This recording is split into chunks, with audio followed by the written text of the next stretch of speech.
Tu aimerais enfin comprendre les bases de l'islam et pratiquer avec confiance? Bienvenue dans Islami, ta formation pour approfondir tes connaissances et renforcer ta compréhension. Avec plus de 1000 vidéos sur la croyance, la jurisprudence, la langue arabe, la science du hadith et bien plus encore, tout est là pour t'aider à apprendre l'islam sérieusement. Abonne-toi dès maintenant sur i-islami.com. Assalamu alaikum wa rahmatullahi wa barakatuh. Bienvenue dans ce nouvel épisode consacré à la biographie du prophète Mohammed sallallahu alayhi wa sallam. Aujourd'hui, nous allons voir ensemble le pacte de Hudaybiyah. Nous y verrons entre autres les événements qui se sont produits après la bataille du fossé, l'expédition du prophète Mohammed sallallahu alayhi wa sallam et de ses compagnons à Al-Hudaybiyah, la bataille qui a failli être déclenchée, ainsi que le traité de paix qui a été rédigé entre les musulmans et les associateurs de la Mecque. Sans perdre plus de temps, on passe à l'explication.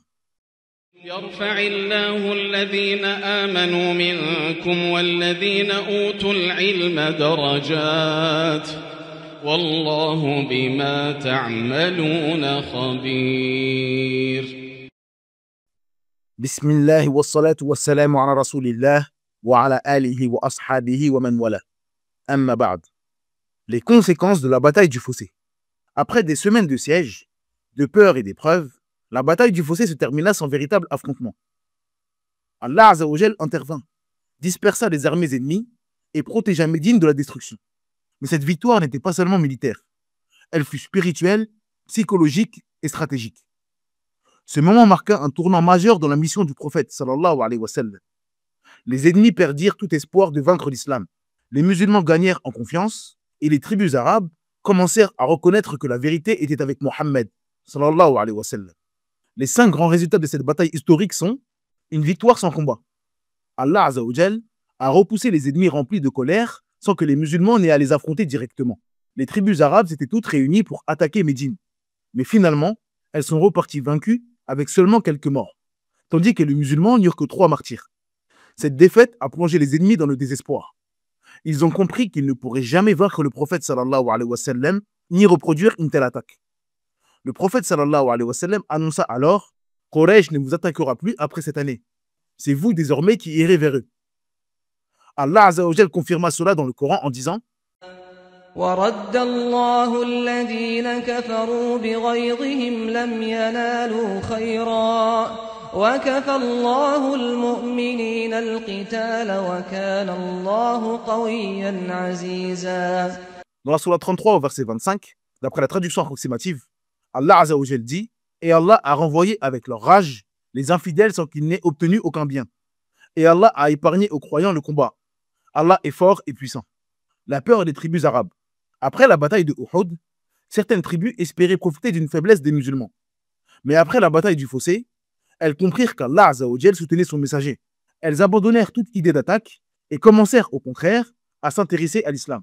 Peu à peu, les délégations arabes vinrent rencontrer le prophète sallallahu alayhi wa sallam pour en apprendre davantage sur la religion. Et beaucoup embrassèrent l'islam, seuls ou en groupe. Les signes d'Allah. Pendant cette bataille, Allah manifesta plusieurs signes extraordinaires, comme le vent violent qui dispersa les armées ennemies. Ces événements impressionnèrent les polythéistes. Ils virent que la victoire ne dépend pas seulement des armes, mais surtout de la volonté d'Allah Azza wa Jal. Ainsi, la lumière de la vérité commença à pénétrer dans leur cœur. Les complots des Juifs dévoilés. Cette bataille mit aussi en lumière les trahisons des tribus juives de Médine, notamment les Banu Qurayza. Ce qu'ils cachaient dans leur cœur apparut au grand jour. Leur hypocrisie et leurs plans contre les musulmans furent révélés. Ils se retrouvèrent face à face avec le prophète sallallahu alayhi wa sallam, sans plus pouvoir se cacher derrière leurs mensonges. La division des ennemis de l'islam. Enfin, la bataille du fossé montra que les gens du faux ne sont jamais vraiment unis. Même s'ils étaient regroupés contre l'islam, leurs intérêts se contredisaient. Certains, comme la tribu de Ghatafan, voulaient déjà la paix, tandis que d'autres, comme les Banu Qurayza, complotaient encore.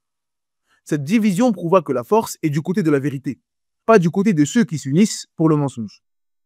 L'expédition des Banu Qurayza. Après la bataille du fossé, la menace extérieure avait disparu. Mais une autre, plus sournoise, se cachait à l'intérieur de Médine. Celle de la trahison. Les tribus juives des Banu Qurayza, qui vivaient en paix aux côtés des musulmans, rompit le pacte conclu avec le prophète sallallahu alayhi wa sallam. Comme à leur habitude, ils ont simulé la paix et la bonne entente, en attendant le bon moment pour trahir. Ils complotèrent avec les polythéistes, espérant profiter du siège de Médine pour attaquer les foyers des musulmans de l'intérieur et en finir avec l'islam. Mais Allah Azza wa Jal fait échouer leur plan. Les coalisés furent repoussés et les Banu Qurayza se retrouvèrent isolés et terrifiés. Leurs alliés s'étaient enfuis et leur trahison était désormais connue de tous. Le prophète sallallahu alayhi wa sallam devait alors prendre une décision. Les pardonner? Impossible, car ils avaient trahi en pleine guerre. Les exiler? Injuste, car leur crime était bien plus grave que celui des Banu Nadir, qui eux n'avaient pas attaqué les maisons du prophète sallallahu alayhi wa sallam. Il ne restait qu'une seule voie, le combat. Et ce combat était inévitable, car il s'agissait non seulement de défendre la cité, mais aussi d'ôter la menace de la trahison. Alors que les musulmans venaient tout juste de déposer les armes après la bataille du fossé, l'ordre d'Allah Azza wa Jal descendit sur le prophète. L'ange Jibril alayhi salam lui apparut et lui dit: As-tu déposé les armes, ô Mohammed? Le prophète sallallahu alayhi wa sallam répondit: Oui. Alors Jibril lui dit: Mais les anges, eux, ne les ont pas encore déposés. Allah t'ordonne de marcher contre les Banu Qurayza. Ces paroles étaient claires. Le combat n'était pas terminé. Les Banu Qurayza, qui avaient trahi en pleine guerre, devaient maintenant répondre de leurs actes. Le prophète sallallahu alayhi wa sallam obéit immédiatement à l'ordre de son Seigneur. Il annonça à ses compagnons que personne ne fasse la prière du Asr avant d'arriver chez les Banu Qurayza. Il laissa Ibn Maktoum comme responsable de Médine et remit l'étendard de l'armée à Ali ibn Abi Talib, radiyallahu anhuma. Ali partit en éclaireur et, en s'approchant des forteresses des Banu Qurayza, il entendit d'eux des insultes et des paroles offensantes contre le messager d'Allah sallallahu alayhi wa sallam. Touché par ces mots, il préféra revenir sans les répéter, par respect et amour pour le prophète sallallahu alayhi wa sallam. Lorsque le prophète sallallahu alayhi wa sallam arriva à son tour devant leur forteresse, il leur dit avec fermeté: Ô frères des singes, Allah ne vous a-t-il pas déjà humilié et fait descendre sur vous son châtiment? Mais eux, arrogants et hypocrites, répondirent: Ô Abul Qasim, tu n'as jamais été un homme grossier. C'est ainsi que le siège des Banu Qurayza commença, un siège qui allait mettre fin à l'une des plus grandes trahisons de Médine. Finalement, les Banu Qurayza, encerclés et terrifiés, se rendirent. Allah Azza wa Jal confirma dans le Coran ce châtiment en disant: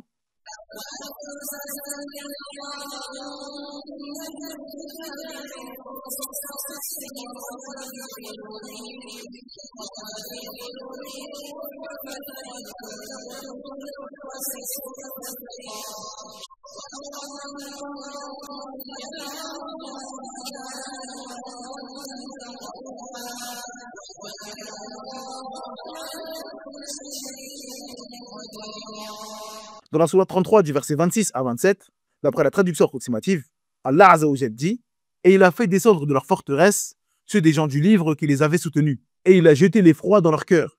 Un groupe d'entre eux vous tuez, et un groupe vous faisiez prisonniers, et il vous a fait hériter leurs terres, leurs demeures, leurs biens, et aussi une terre que vous n'aviez point foulée. Et Allah est omnipotent. Cette expédition mit fin à toute menace interne à Médine. Les musulmans purent désormais vivre en sécurité, et l'islam continua à s'étendre, purifié des trahisons et renforcé par la victoire d'Allah Azza wa Jal. L'expédition d'Al-Hudaybiyah. Au mois de Dhul Qa'da, la 6e année de l'Hégire, l'une des périodes sacrées destinées au pèlerinage, le messager d'Allah sallallahu alayhi wa sallam décida d'accomplir une umrah, accompagné de ses compagnons. Selon certains récits, ils étaient environ 1400. Le messager d'Allah sallallahu alayhi wa sallam quitta Médine sans intention de guerre, mais uniquement pour accomplir un pèlerinage pacifique. Cependant, lorsqu'il arriva à Asfan, il rencontra Bishr ibn Sufyan el-Ka'bi, qui lui apporta des nouvelles inquiétantes. Il lui dit: Ô messager d'Allah, Quraysh a appris ta marche. Ils sont sortis, accompagnés de leurs femmes et de leurs enfants allaitants, vêtus de peau de tigre, et ont campé à Dhoutoua, jurant par Allah que tu n'entreras jamais à la Mecque. Voici Khalid ibn al-Walid, à la tête de leur cavalerie, déjà arrivé à Qura' al-Ghamim. Alors le messager d'Allah sallallahu alayhi wa sallam, plein de miséricorde pour son peuple et plein d'espoir qu'ils embrassent l'islam, même s'ils le combattaient, dit: Malheur à Quraysh, la guerre les a consumés. Qu'aurait-il à perdre s'il me laissait tranquille avec les autres Arabes? Si ces derniers me tuent, ce sera ce qu'ils désirent. Et si Allah me donne victoire sur eux, ils entreront en islam en sécurité. Et s'ils refusent encore, ils combattront et ils en ont la force. Que pense donc Quraysh? Par Allah, je ne cesserai de lutter pour la cause pour laquelle Allah m'a envoyé, jusqu'à ce qu'il la fasse triompher, ou que je périsse dans ce combat. Après cela, le prophète sallallahu alayhi wa sallam ne voulut pas affronter leurs troupes, afin que l'épée ne précède pas la raison. Son intention n'était pas de les contraindre par la guerre, mais de se rendre à la Mecque pour le pèlerinage. Il voulait qu'ils acceptent librement, car la conviction attire les cœurs, tandis que le combat les repousse. La contrainte par l'épée blesse les âmes, alors que le prophète sallallahu alayhi wa sallam voulait guérir les cœurs, non les meurtrir. Il ordonna donc à un homme de guider les musulmans par un chemin différent de celui qu'ils suivaient, et ils marchèrent par un terrain accidenté jusqu'à atteindre la vallée d'Al-Murad, qui descend vers le Hudaybiyah, du côté inférieur de la Mecque. Lorsque la cavalerie de Quraysh les aperçut, elle opéra un demi-tour vers la Mecque, tandis que le prophète sallallahu alayhi wa sallam et ses hommes arrivèrent à la vallée d'Al-Murad. Là, la chamelle du prophète sallallahu alayhi wa sallam s'agenouilla soudainement. C'était en réalité par la volonté d'Allah azza wa jal que ce lieu fut choisi. Les compagnons dirent, la chamelle s'est arrêtée par entêtement. Mais le prophète sallallahu alayhi wa sallam répondit, non, elle ne s'est pas arrêtée par entêtement, car ce n'est pas dans sa nature. Mais celui qui a retenu l'éléphant l'a retenu aujourd'hui de la Mecque. Et il ajouta, par Allah, Quraysh ne me proposera aujourd'hui aucun accord réclamant la parenté et le maintien des liens du sang sans que je ne l'accepte. Il disait cela parce qu'il était venu en guide et en appelant à la vérité, désireux de rapprocher leur cœur après la guerre qu'ils avaient menée contre lui et qu'Allah lui avait permis de surmonter. Puis il dit à son armée, campez ici. Ils répondirent, il n'y a pas d'eau dans cette vallée. En effet, le lieu n'avait pas de source. Le prophète sallallahu alayhi wa sallam demanda alors qu'on creuse un puits et il remit sa flèche à un de ses compagnons qui la planta dans une dépression du sol. Aussitôt, l'eau jaillit et le prophète sallallahu alayhi wa sallam s'assit pour se désaltérer jusqu'à ce que tous les compagnons puissent boire à satiété. La prise de contact avec les Mécois. Le prophète n'était pas venu pour la guerre. Il voulait montrer que les musulmans respectaient la maison sacrée d'Allah azza wa jal et qu'ils n'étaient pas des rebelles, mais des croyants pacifiques venus honorer le sanctuaire. Mais les Qurayshites, dirigés par leurs chefs orgueilleux, refusèrent de le croire. Ils pensaient que Mohammed sallallahu alayhi wa sallam voulait reprendre la Mecque par la force. Alors, commença une série d'échanges diplomatiques. Budayl ibn Warqa, un homme de la tribu de Khuza'a, va rencontrer Mohammed sallallahu alayhi wa sallam. Il comprit immédiatement que le prophète sallallahu alayhi wa sallam n'était pas venu pour combattre, mais seulement pour le pèlerinage. Budayl retourna à Quraysh et leur dit « Ô Quraysh, vous vous empressez de juger Mohammed à tort. Il n'est pas venu pour combattre, mais pour visiter la maison d'Allah. » Mais Quraysh l'accusa de mensonge en disant « Même s'il ne veut pas combattre, par Allah, il n'entrera pas à la Mecque de force, sinon les Arabes en parleraient. » Mikraz ibn Hafs, un messager de Quraysh, fut ensuite envoyé. Le prophète sallallahu alayhi wa sallam le reconnut de loin et dit « C'est un homme perfide. » Le prophète sallallahu alayhi wa sallam lui répéta encore qu'il n'était pas venu pour la guerre. Quraysh envoya alors Al-Hulays ibn Alqama, le chef des Abyssins, qui aidait les Mécois dans leur bataille. Le prophète sallallahu alayhi wa sallam dit de lui « Cet homme est pieux et respectueux des signes religieux. Montrez-lui les offrandes destinées à la Kaaba. » Quand Al-Hulays vit les chameaux ornés de colliers destinés au sacrifice, il comprit que Mohammed sallallahu alayhi wa sallam venait en pèlerin, non en conquérant.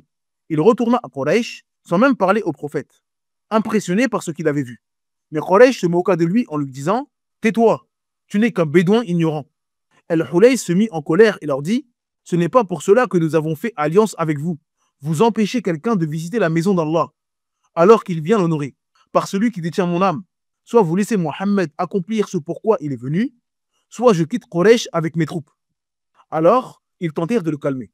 Toujours désireux d'éviter la guerre, ils envoyèrent un autre émissaire, Urwa ibn Mas'ud al-Thaqafi, un homme respecté et apparenté à Quraysh.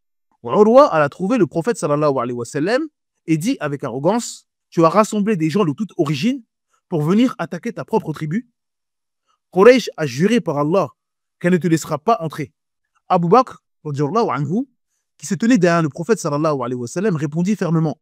Urwa, insolent, toucha la barbe du prophète sallallahu alayhi wa sallam en parlant.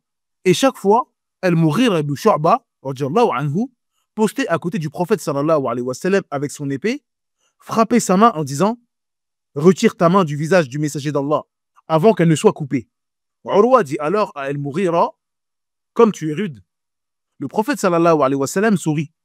Après avoir observé le prophète sallallahu alayhi wa sallam et ses compagnons, Urwa retourna à Quraysh et leur dit « Ô Quraysh, je suis allé voir les rois, le roi de Perse, le César de Byzance, le Négus d'Abyssinie.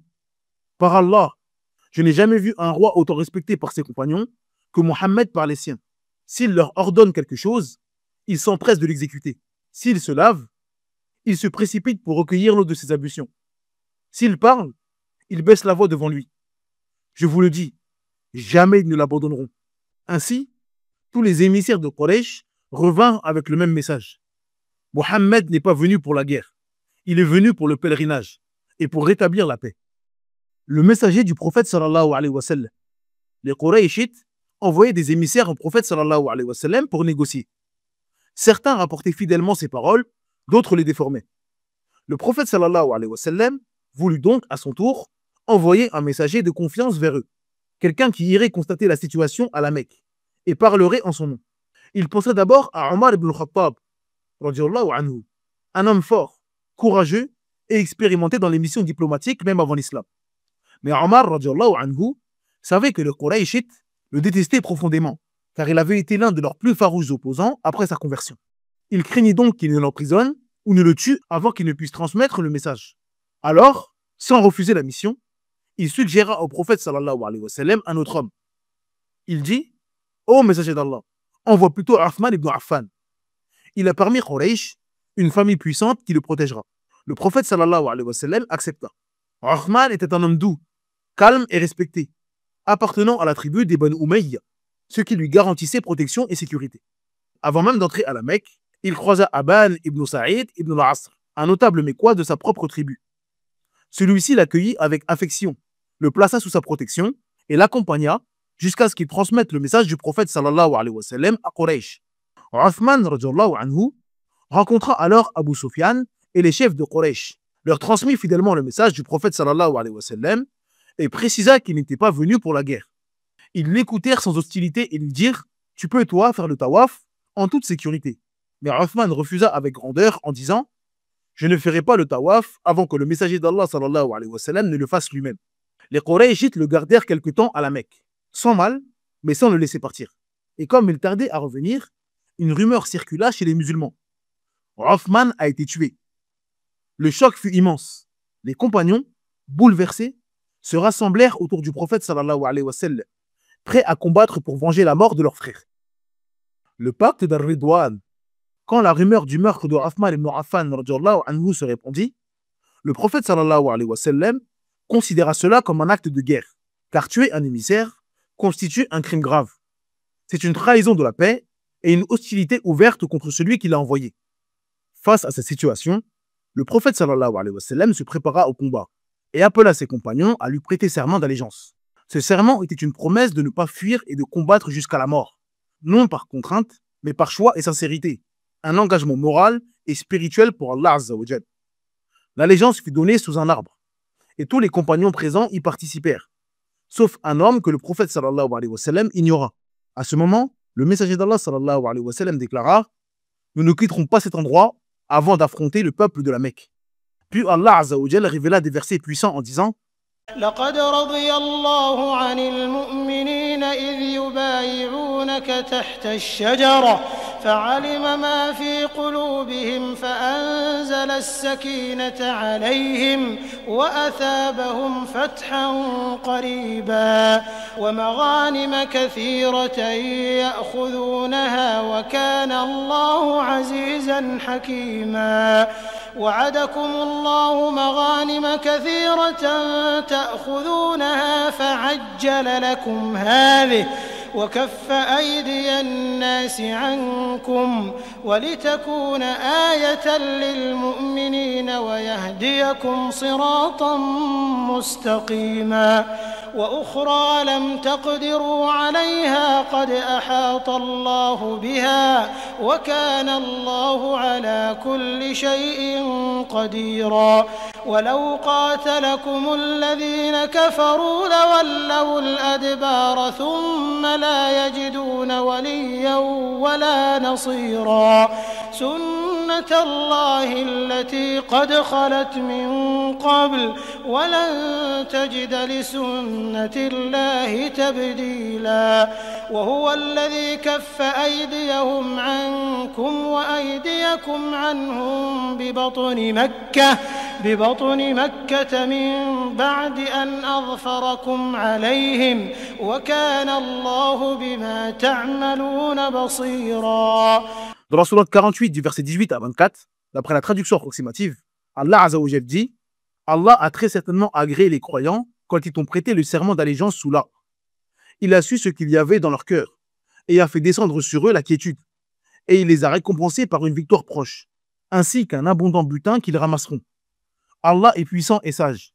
Allah vous a promis un abondant butin que vous prendrez, et il a hâté pour vous celle-ci et repoussé de vous les mains des gens, afin que tout cela soit un signe pour les croyants, et qu'il vous guide dans un droit chemin. Il vous promet un autre butin que vous ne seriez jamais capable de remporter, et qu'Allah a embrassé en sa puissance, car Allah est omnipotent. Et si ceux qui ont mécru vous combattent, ils se détourneront certes, puis ils ne trouveront ni alliés ni secoureurs. Telle est la règle d'Allah appliquée aux générations passées. Et tu ne trouveras jamais de changement à la règle d'Allah. C'est lui qui, dans la vallée de la Mecque, a écarté leurs mains de vous, de même qu'il a écarté vos mains d'eux, après vous avoir fait triompher sur eux. Et Allah voit parfaitement ce que vous œuvrez. Ainsi, Allah le Très-Haut manifesta son agrément envers les gens de l'allégeance d'Ar-Ridwan, et il leur accorda ensuite de nombreuses conquêtes et richesses. La première de ces récompenses, comme le souligne le verset, fut qu'Allah Azza wa Jal retint les mains de leurs ennemis, les préservant du combat, un butin spirituel immédiat et une future victoire éclatante. Le traité de paix et la trêve d'Al-Hudaybiyah. Après la rumeur du meurtre de Uthman, radiyallahu anhu, Quraysh réalisa que le prophète sallallahu alayhi wa sallam n'était pas venu pour la guerre. Lorsque Uthman radiyallahu anhu revint sain et sauf, les tensions se calmèrent. Les épées furent rangées et la paix redevint possible. Le prophète sallallahu alayhi wa sallam, fidèle à sa mission de miséricorde, voulait avant tout éviter les fusions de sang et préserver la sacralité de la Mecque. Quraysh envoya alors Suhayl ibn Amr pour négocier. Sa mission était claire: empêcher Mohammed d'entrer à la Mecque cette année-là, afin que les Arabes ne puissent dire qu'il était entré par la force. Une condition unilatérale et injuste. Mais le prophète sallallahu alayhi wa sallam, plein de douceur et de miséricorde, ainsi que son Seigneur l'a décrit, n'y opposa aucune résistance, malgré l'indignation de ses compagnons. Car eux ignoraient ce que le prophète sallallahu alayhi wa sallam savait, ce que la mission prophétique exigeait, et ce que l'appel à l'islam imposait de patience et de stratégie. L'appel à l'islam n'était pas fondé sur la crainte, mais sur l'espérance. Non par l'épée, mais par la sagesse et la bonne exhortation. Suhayl rencontra donc le prophète sallallahu alayhi wa sallam, et il convint oralement d'abord d'un accord préliminaire reposant sur les clauses suivantes. Les musulmans ne feront pas le pèlerinage cette année, mais y reviendront l'année suivante. Une trêve de 10 ans sera instaurée entre les deux camps. Tout musulman mécois voulant émigrer à Médine devra être renvoyé de Médine. Mais tout mécréant ou apostat vivant à Médine, retournant à la Mecque, ne sera pas rendu. Les tribus arabes pourront librement choisir leur alliance, avec Mohammed, sallallahu alayhi wa sallam, ou avec Quraysh. Lorsque cet accord oral fut conclu, Omar ibn al-Khattab radiyallahu anhu se leva, indigné et peiné, et dit à Abu Bakr: Ô Abu Bakr, n'est-il pas le messager d'Allah? Oui, répondit Abu Bakr. Ne sommes-nous pas musulmans? Oui. Et ne sont-ils pas polythéistes? Oui. Alors, pourquoi accepter une humiliation dans notre religion? Abu Bakr lui répondit calmement: Ô Omar, reste attaché à son commandement, car je témoigne qu'il est le messager d'Allah. Moi aussi j'en témoigne. Puis il se rendit auprès du messager d'Allah sallallahu alayhi wa sallam et dit: Ô messager d'Allah, n'es-tu pas le messager d'Allah? Oui, répondit le prophète sallallahu alayhi wa sallam. Ne sommes-nous pas musulmans? Oui. Et ne sont-ils pas polythéistes? Oui. Alors Omar s'écria: pourquoi donc acceptons-nous une humiliation dans notre religion? Le messager d'Allah sallallahu alayhi wa sallam, le fidèle, le doux, répondit avec sincérité: je suis le serviteur d'Allah et son messager. Je ne désobéirai pas à son ordre, et il ne me délaissera pas. À ces mots, Omar se calma et comprit qu'il s'agissait là d'un ordre divin. La colère s'éteignit en lui, et fidèle à sa conscience scrupuleuse, il regretta ses paroles. Par la suite, il disait souvent: depuis ce jour-là, je n'ai cessé de donner en aumône, de jeûner, de prier et d'affranchir des esclaves, par crainte de ce que j'avais dit alors. La rédaction du traité. Après s'être mis d'accord sur les clauses, le prophète sallallahu alayhi wa sallam demanda à Ali ibn Abi Talib de rédiger le document. Il dit: écris au nom d'Allah, le tout miséricordieux, le très miséricordieux. Mais Suhayl ibn Amr, représentant des polythéistes, refusa cette formule en disant: nous ne connaissons pas cela. Écris plutôt au nom de toi, ô Allah. Le prophète sallallahu alayhi wa sallam d'une patience exemplaire, accepta sincérité et dit « Écris, au nom de toi, ô Allah ». Puis il ajouta « Écris, ce dont s'est convenu Mohammed, le messager d'Allah, et Suhail ibn Amr ». Suhail s'opposa encore et dit « Si je t'avais reconnu comme messager d'Allah, je ne t'aurais pas combattu. Écris plutôt Mohammed, fils de Abdallah ». Et là encore, le prophète sallallahu alayhi wa sallam accepta avec humilité, préférant la paix au prestige. Il dit « Écris, ce dont s'est convenu Mohammed, fils de Abdallah, et Suhail, fils de Amr. » Voici les clauses du pacte telles qu'elles furent écrites. Numéro 1.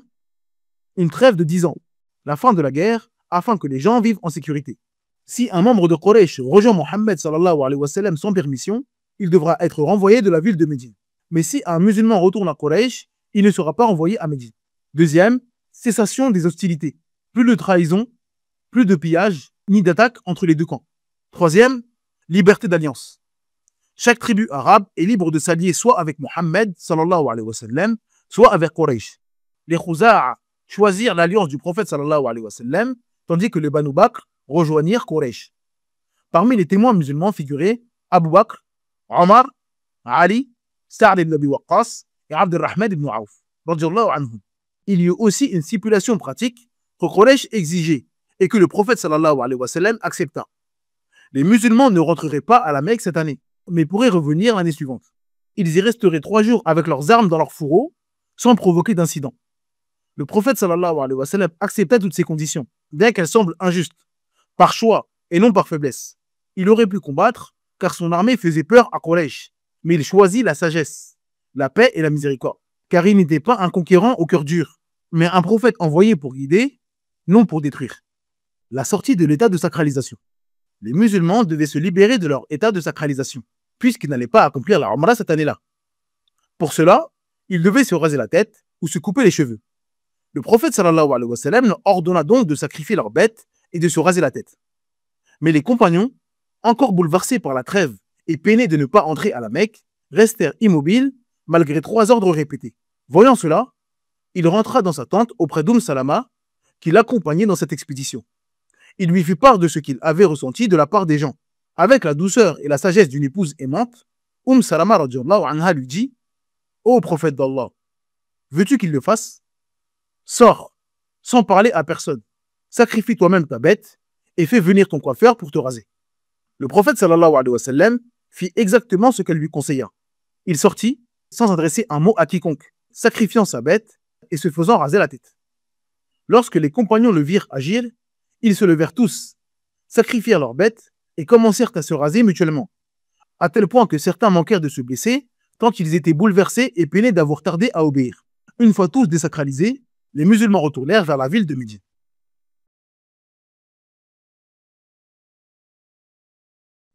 Cette vidéo est maintenant terminée. J'espère que vous l'avez appréciée. Si c'est le cas, n'oubliez pas de vous abonner à la chaîne en cliquant sur le bouton d'abonnement et en activant la cloche de notification, afin de ne rien manquer de nos prochaines vidéos. Vous pouvez télécharger gratuitement le PDF de cette vidéo sur le site i-islami.com. N'hésitez pas à commenter la vidéo en partageant votre avis ou en posant des questions dans la section commentaires. Vos commentaires aident à améliorer le contenu de la chaîne et à mieux répondre à vos attentes. Si vous souhaitez rester connecté avec nous en dehors de YouTube, vous pouvez nous trouver sur Instagram, Twitter, TikTok ou encore Facebook. Nous partageons du contenu exclusif et des mises à jour régulières sur ces plateformes. De plus, si vous êtes intéressé par les podcasts, vous pouvez également nous suivre sur des plateformes telles que Spotify ou Deezer, afin d'écouter nos vidéos hors ligne. En attendant, je vous dis Assalamu alaikum wa rahmatullahi wa barakatuh. Subhanakallahumma bihamdik. Ashhadu an la ilaha illa ant. Astaghfiruka wa atubu ilayk.